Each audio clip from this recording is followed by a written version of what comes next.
तेरा हाल बता सकती हूँ, बिना देखे तेरा हाल बता सकती हूँ।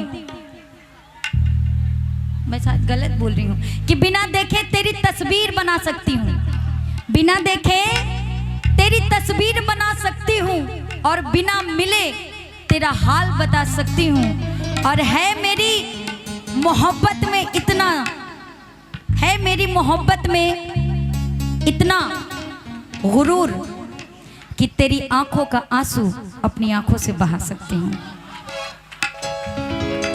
इसीलिए आप बड़े दिन बाद मिली हैं और बहुत ज़्यादा ही मेरा दिल भी तोड़ी हैं।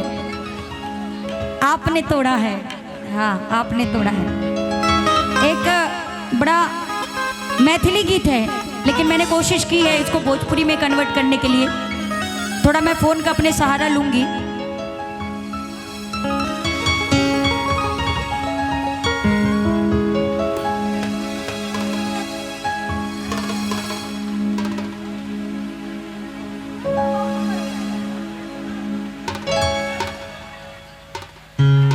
आइए कोशिश करते हैं इसको।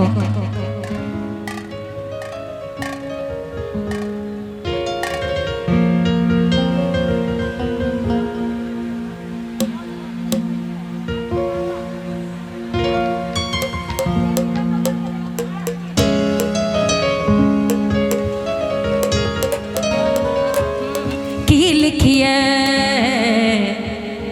रुसवाई गे,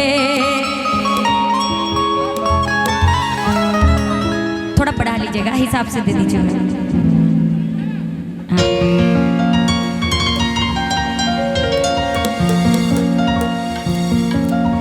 काल की रुसवाई हो, साथ चलना परछाई हो, दिल में मचल को हो राम गे, जीना भइल दुश्वार गे, एक दिन कैले रहे प्यार। और ऊपर हो जाएगा थोड़ा, हाँ उसको संभाल के चले, ताकि क्योंकि फर्स्ट टाइम कोशिश कर रही हूँ मैं मंच, तो थोड़ा सा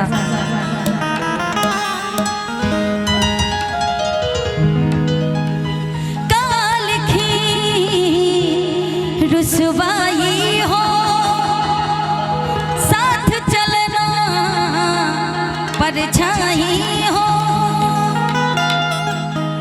दिल में मचल को हो राम हो, जीना भइल दुश्वार हो।